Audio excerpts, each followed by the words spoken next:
everyone, welcome back to the another video of API security series.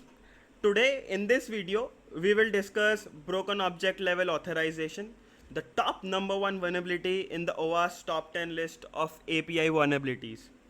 So in this particular video we will discuss some topics such as ki what is broken object level authorization, how an application is vulnerable to this vulnerability, third the testing methods और उसमें हम examples को भी देखेंगे.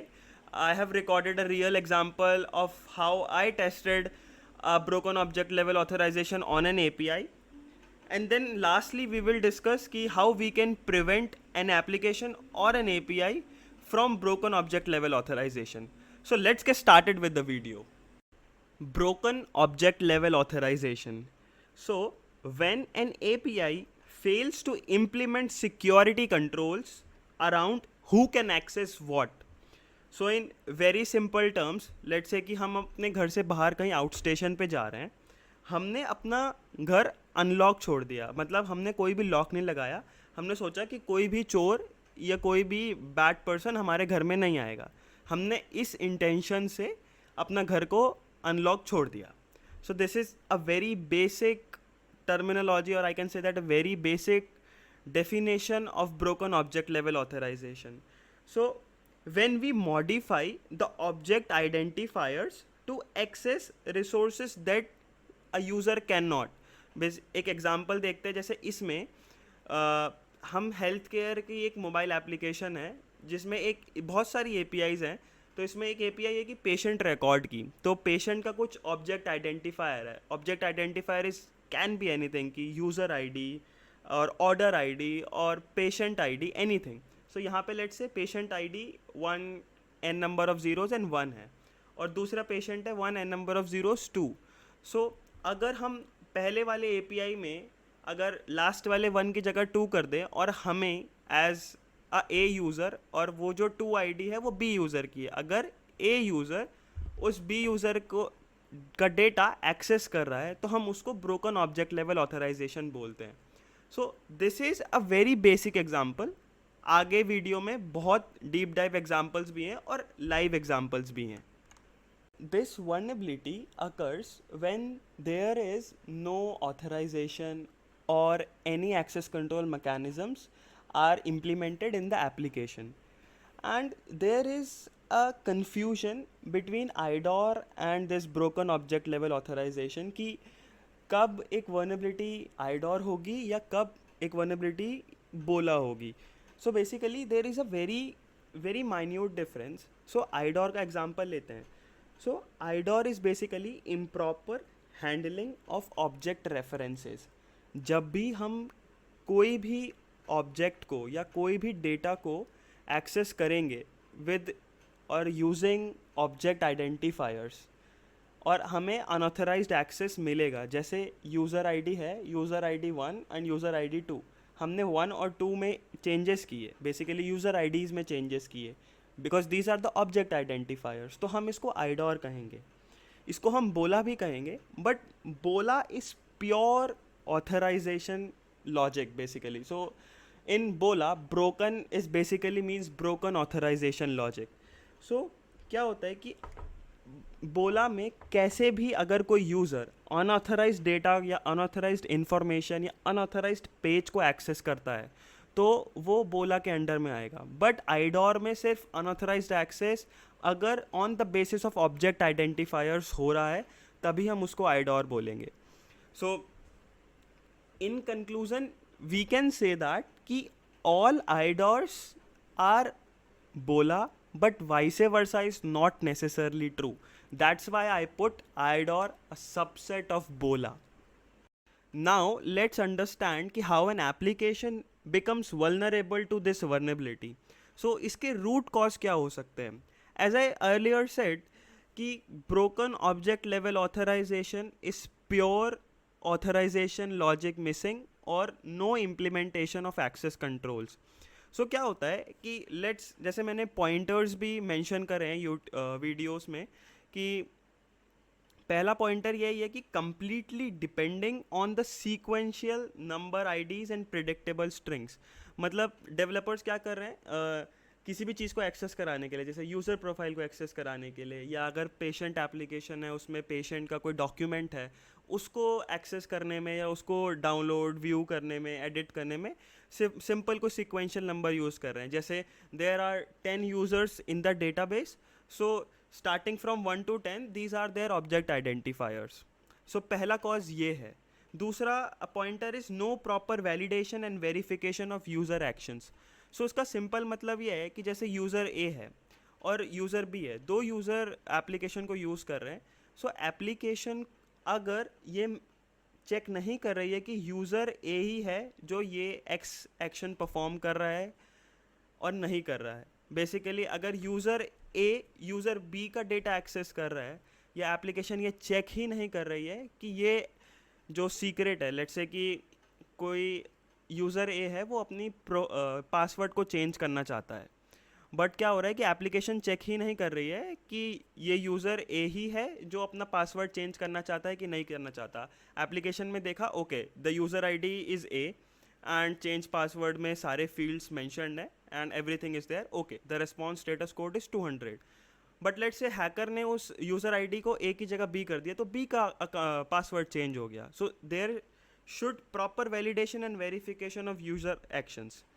Third point is no input validation and sanitization. It's like a developer ने user को भगवान मान लिया और उसने बोला कि इट्स लाइक कि जो भी इनपुट तुम प्रोवाइड करोगे वी विल नॉट सी कि वो प्रॉपर इनपुट है कि नहीं है, और हम उसको सीधे प्रोसेसिंग में भेज देंगे. So this is a cause for this vulnerability. Third is inconsistent authorisation. So क्या है कि let's say developer like multiple times we developers need to develop APIs or need to develop application in very short amount of time. So उसमें क्या होता है कि हम कुछ चीज़ मिस कर देते हैं. So let's say कि हमने 10 APIs बिल्ड करी जिसमें से 5 में ऑथराइजेशन था, 5 में नहीं था. So ऑथराइजेशन सब एंड पॉइंट्स में और सब APIs में होना चाहिए. Third and the last cause is basically let's say developer ने बोल दिया कि हम बहुत रैंडम नंबर्स लगा रहे हैं या हम बहुत एक रैंडम सी स्ट्रिंग यूज़ कर रहे हैं as an object identifier, but let's say कि वो आइडेंटिफायर जो हैं, वो रैंडम स्ट्रिंग्स जो हैं वो कहीं एक्सपोज हो गई और आपने ऑथराइजेशन लगाया ही नहीं. यू आर जस्ट थिंकिंग कि अगर हम रैंडम नंबर्स के बेसिस पे ही चलेंगे तो we are secured with this vulnerability. But अगर वो कहीं एक्सपोज हो गई और ऑथराइजेशन नहीं है तो कोई भी आपका डेटा एक्सेस कर सकता है. So these are some root cause कि कैसे ब्रोकन ऑब्जेक्ट लेवल ऑथराइजेशन एक एप्लीकेशन में हम ढूंढ सकते हैं और एक एप्लीकेशन को वल्नरेबल बनाता है.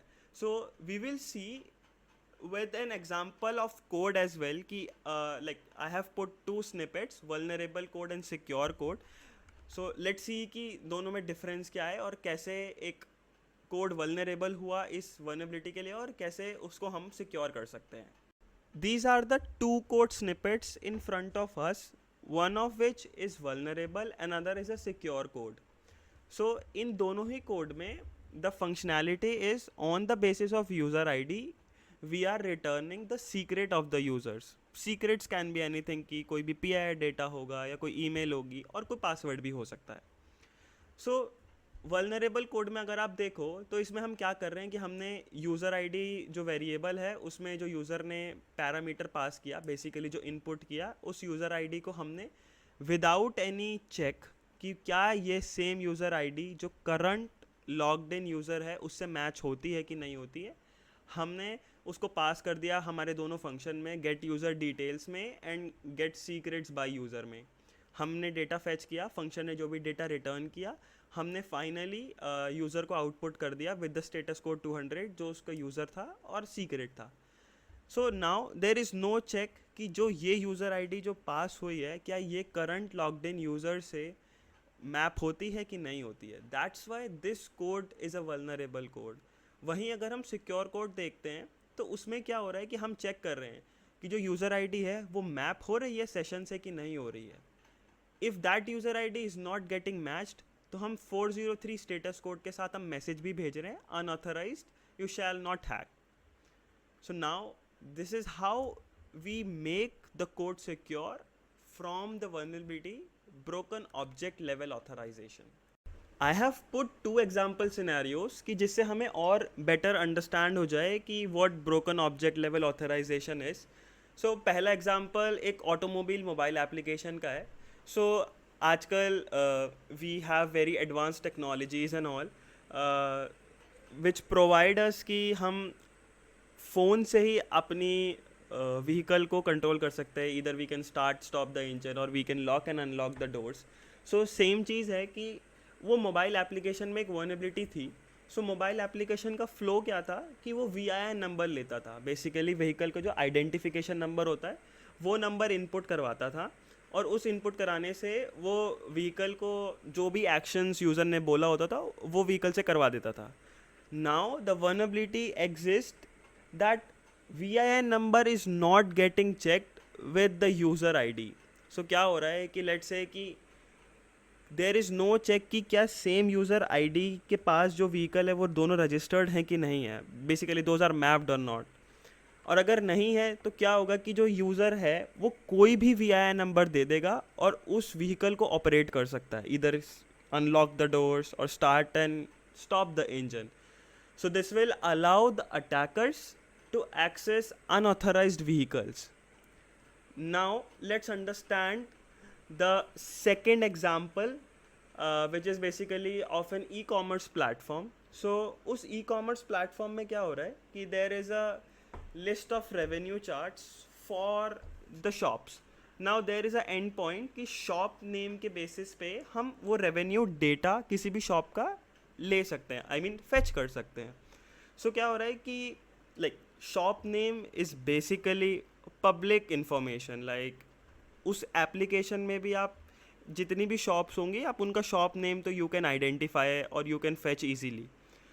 और उस एप्लीकेशन में कोई भी ऑथराइजेशन चेक नहीं था. तो अब क्या हो सकता है कि कोई भी यूज़र या कोई भी थ्रेट एक्टर और अटैकर कोई भी शॉप नेम का रेवेन्यू डेटा ले निकाल सकता है. Easily can download that JSON of revenue data from the application because there is no proper authorisation check. And जो इसमें ऑब्जेक्ट आइडेंटिफायर है वो भी पब्लिक इन्फॉर्मेशन है, basically the shop name. So these are the two examples from which we can better understand what broken object level authorization vulnerability is and how and where this vulnerability can exist in an application. Let's understand कि broken object level authorisation को हम test कैसे कर सकते हैं या एक vulnerability real world example लेके कि कैसे दिखती है. तो for the testing purpose I have chosen this dummyjson.com which is a kind of a free API जिसको हम यूटिलाइज कर सकते हैं for our testing purpose. So this is basically the end point from which we can generate the access token. So because हमें जो भी API end points इस API में हैं हमें उसको एक्सेस करने के लिए हमें एक्सेस टोकन चाहिए. तो first of all process simple है कि we have to just hit this end point with the username and the password in the body because this is the post request. So हम यहाँ से any kind of request that is available हम उसको choose कर सकते हैं. Now I have put post, the URL of the API and the body. Now when I click on this send button you can see the token is generated. Now this is the JWT token. अब जो आगे request में use होगा वो यही JWT token use होगा. And now I am authorised to other end points as well. So मैंने इसमें क्या किया है कि मैंने इसमें I am testing this users /1 end point. So इसमें क्या हो रहा है कि इस API में 1 इज़ द ऑब्जेक्ट आइडेंटिफायर.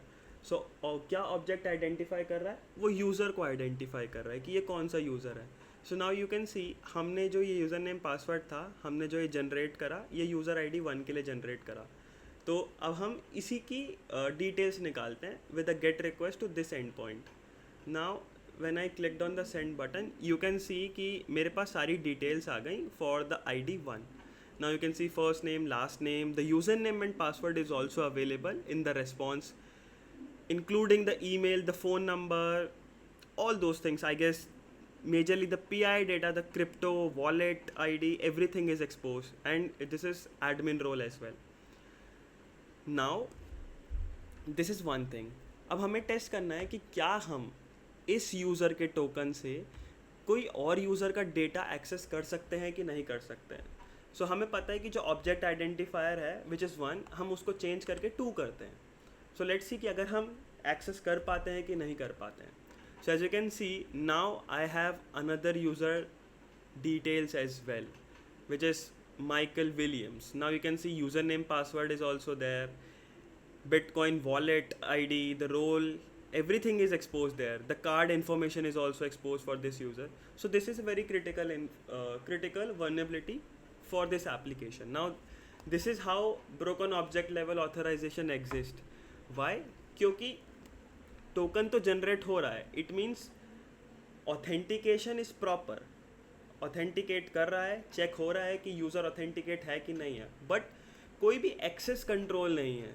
जैसे हमने पिछले कोड में भी देखा था कि यूज़र सेशन चेक ही नहीं हो रहा कि क्या ये यूज़र सेशन जो टोकन जनरेट हुआ है क्या वो ID2 का है या ID1 का है. तो हम इसको एस्केलेट कैसे कर सकते हैं. सो हमें पता है कि यूज़र नेम और पासवर्ड एक API रिस्पॉन्स में हमें मिल रहा है, और हमें यहाँ पे पता है कि हम इसको एक एक बार इंक्रीमेंट करते रहेंगे तो हमें नए यूज़र्स का डेटा मिलता रहेगा. As you can see now we have another user name password is also there. तो हम क्या कर सकते हैं, हम बर्ब सूट का इंट्रूडर की फैसिलिटी यूज़ करके हम यहाँ पे लूप चलाएंगे, आइटरेशंस चलाएंगे, और सब यूज़र्स का डेटा, जितने भी यूज़र्स उस डेटाबेस में अवेलेबल हैं, उनके सारे यूज़र नेम पासवर्ड निकालेंगे, and this will lead to mass account take over. So हमने ऐसे अपनी सेवेरिटी ऑफ द वल्नरेबिलिटी को इंक्रीज करा. So this is how broken object level authorisation looks like in a real world example. So you can also test this dummyjson.com. These are the endpoints. I will put in the description as well. Talk about the mitigations and the prevention steps that we can use to prevent broken object level authorization in our APIs or in our web applications. So the first point is, do not only rely on those sequential IDs and strings. Basically, we have to associate them with the identifiers and the user sessions. So what I mean to say is, a developer or the API can't solely rely on the sequential IDs कि हमने sequential IDs लगा दी and we are secured. No, we have to map those IDs with the user session as well, and we have to check if that ID is mapped with the current logged in user or not. Second endpoint is implement access control mechanisms and authorization checks at every API endpoints and wherever required. Third is, हमेशा we have to validate and sanitize the user inputs. It not only protect us from this vulnerability, but ये हमें other injection attacks से भी prevention दिलाएगा. Fourth point is implement least privilege principle, कि सब user को हमें admin नहीं बनाना है, और सब यूज़र के पास एक प्रिविलेजेस नहीं होनी चाहिए. अगर कोई भी डिफ़ॉल्ट यूज़र हमारे एप्लीकेशन में लॉग्ड इन होता है या हम किसी को भी एक्सेस देते हैं, तो हम we will start with very least privilege that is available in our application. Number last point is, we can use API gateways as well to prevent from not only broken object level authorization but from other API vulnerabilities as well. That's all in this video. If you have any doubt or any question, put that in the comment. Stay tuned, stay connected.